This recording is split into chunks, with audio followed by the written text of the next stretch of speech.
1780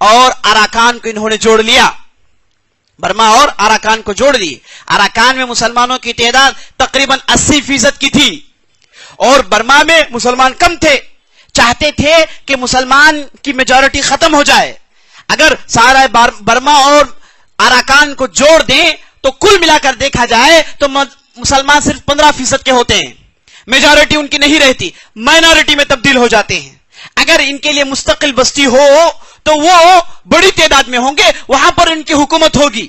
چاہے کہ انہیں ڈائلوٹ کر دے تو انہوں نے برما اور اراکان کو جوڑ کر ایک نام رکھا جو میانمار تھا میرے دوستوں. جو میانمار کا نام انہوں نے دیا. یہ 1780 کے بعد کے واقعات ہیں. 1780 کے بعد برما اور اراکان کو دونوں کو جوڑ دیا گیا, دونوں ملکوں کو ملا کر میانمار نام رکھ دیا. اب مسلمان جو میجورٹی تھے مائنورٹی میں تبدیل ہو گئے.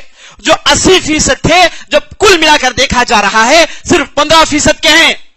تو یہ کہا گیا کہ میانمار میں میجورٹی بدھیوں کی ہے, مسلمانوں کی میجورٹی نہیں ہے. یہ چلتا رہا.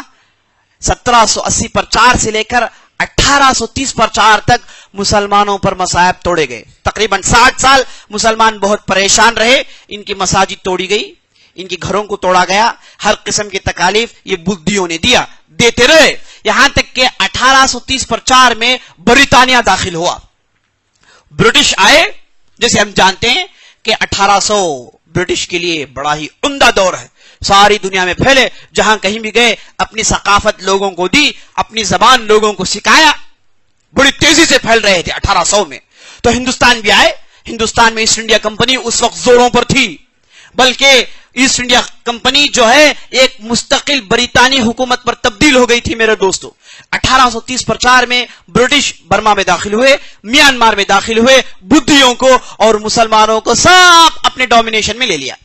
اب دونوں اندر ہیں. اب جانتے ہیں آپ لوگ برٹش کا طریقہ کیا ہے, ڈیوائڈ اینڈ رول پالیسی. اب انہوں نے چاہا کہ پہلے سے مسلمان بدھیوں سے پریشان ہیں اور بدھی مسلمانوں سے پریشان ہیں, دونوں کو اور چھیڑا. لڑ رہے تھے, صلح پیدا کرنے کی بجائے دونوں کو خوب چھیڑا, دونوں کو لڑائی میں بزی کر دیا اور بستی لوٹتے رہے. تقریباً 100 سال تک لوٹتے رہے میرے دوستوں. 1830 پر 4 سے لے کر 1930 پر 7 تک بستی لوٹتے رہے اور مسلمان اور بدھیوں کو لڑاتے رہے, خوب لڑاتے رہے. اب جیسے ہی برٹش آئے تو دیکھ یہ رہے ہیں مسلمان کم ہیں لیکن ڈومینیشن مسلمانوں کا ہے. پڑھے لکھے مسلمان میں زیادہ ہیں, تعلیم یافتہ مسلمانوں میں زیادہ ہیں, روشن خیال مسلمانوں میں زیادہ ہے. یہ بدھی کیا ہے؟ یہ بدھی کسی سے ملتے ہی نہیں ہیں. یہ دوسروں کی ثقافت لیتے بھی نہیں ہیں, دوسروں کو سکھاتے بھی نہیں ہیں. ان کی دنیا الگ ہے. یہ دنیا سے کٹے ہوئے لوگ ہیں. یہ دنیا چاہتے ہی نہیں. دنیا سے دور ہونا ان کا دین ہے. دنیا سے دور رہ کر جنگلوں میں گزارنا یہ ان کا دین سکھاتا ہے. تو یہ بدھیوں کو دیکھے, مسلمانوں کو دیکھے, بدھی روشن خیال نہیں ہے, سمجھدار نہیں ہے, تعلیم یافتہ نہیں ہے. تو انہوں نے موقع کو جو ہے غنیمت سمجھا, ان دونوں کو فوراً لڑایا, خوب لڑایا. اب کیا برٹش نے, مسلمان جو بڑے بڑے پوسٹ میں تھے مسلمانوں کو ان پوسٹوں سے اتارتے اور بدھیوں کو پکڑ کر پوسٹ میں بٹھاتے. بدھیوں کو سکھاتے کہ تم لوگ دب کر رہو گے تو مسلمان دوبارہ تم پر ڈومینیٹ کر لیں گے. تم دب کر مت رہو, تم اٹھ کر لڑو تمہارے حقوق کے لیے, مسلمانوں پر حملہ کرو. یہ کہاں سے آ گئے؟ یہ جو ہے یہاں کے نہیں ہیں. برٹش نے کانسیپٹ دیا, برٹش نے بتایا کہ مسلمان یہاں کے نہیں ہیں. مسلمان کیا مسلمان ہیں؟ اسلام کے پیرو ہیں. اسلام عرب سے آیا, یہ سب عرب کے ہیں. یہ کہہ کر یہ عام عقیدہ بنایا برٹش نے. بدھیوں کو اور چھیڑا, مسلمانوں کو پوسٹوں سے اتارا, بدھیوں کو پوسٹوں پر چڑھایا گیا میرے دوستوں. اس کے بعد برٹش اور کیا اس نے مسلمانوں کی تعلیم میں اس نے رکاوٹ پیدا کی. مسلمانوں کی تعلیم میں رکاوٹ پیدا کی. کہا گیا کہ مسلمان اب مساجد میں تعلیم نہیں لیں گے, ان کے مدارس کو بند کیا جائے. تو بدھیوں کو چھیڑتے, بدھیوں سے کہتے کہ حملہ کریں. جب وہ حملہ کرتے پیچھے سے اسلحہ دے کر مدد کرتے, بامز دے کر مدد کرتے. اور اس کے بعد بدھی جب مسلمان پر ٹوٹ پڑتے پیچھے سے بدھیوں کی طرف داری کرتے. اس طریقے سے میرے دوستوں مسلمانوں کے کئی مساجد کو انہوں نے توڑا, کئی مدارس کو انہوں نے توڑا. انگریزوں کے بہت سارے جو ہے جرائم ہیں میرے دوستوں. اور اس کے بعد